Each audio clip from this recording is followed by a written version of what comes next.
The concept of Maya is frequently described as the world being an illusion that mystifies our senses and our minds, such that we take it for real when it is not the truth of existence. We are then asked to cut through the illusion to find the actual reality, the absolute, the consciousness that is coincident with all existence and which is not bound by any of the forms taken by this external, illusory reality. The Mayavadins have indeed captured a partial truth of existence.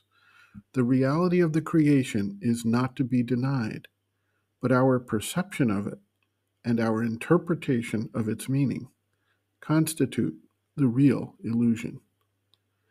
In the fourth chapter of The Life Divine, Sri Aurobindo works out the harmonizing synthesis between those who hold the world as real and spiritual endeavor to be illusory, and those who hold the world as illusory and the spiritual endeavor as real.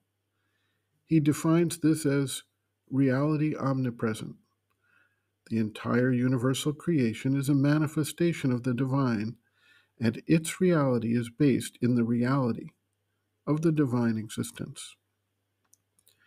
If we look at our normal standpoint, we are rooted in the ego, and we naturally experience the ego consciousness as a separate, independent, self-standing reality facing the world and other independent actors in the world as being able to make free and independent choices and either harmonize or conflict with others. The alternative viewpoint is one that treats the individual as a nexus or point of expression in the universal consciousness. An example may help us grasp this concept. We see the vast ocean before us. Someone captures some seawater in a container. The water in the ocean and the water in the container are the same. The difference between them being simply that some of that water is now within the container.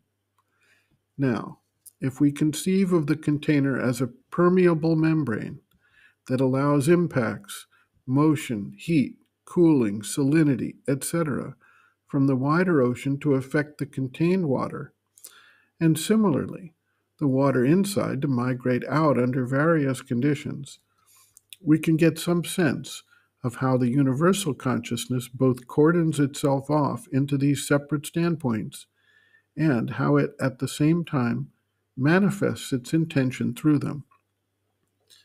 Sri Aurobindo writes, quote, "What is this divine supreme will, and how can it be recognized by our deluded instruments and our blind prisoned intelligence?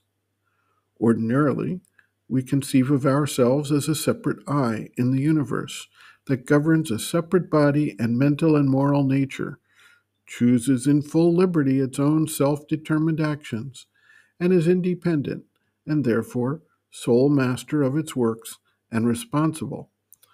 It is not easy for the ordinary mind, the mind that has not thought nor looked deeply into its own constitution and constituents.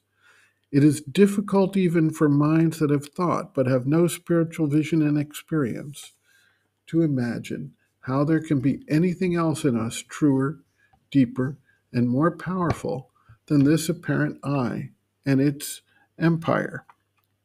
But the very first step towards self-knowledge, as towards the true knowledge of phenomena, is to get behind the apparent truth of things and find the real, but masked, essential and dynamic truth, which their appearances cover.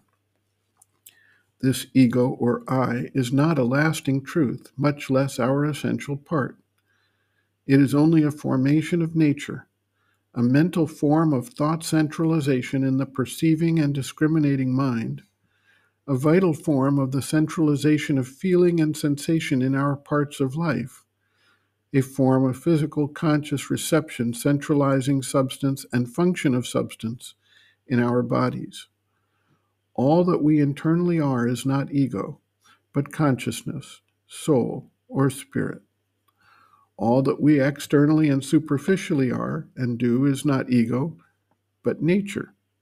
An executive cosmic force shapes us and dictates through our temperament and environment and mentality so shaped, through our individualized formulation of the cosmic energies, our actions, and their results.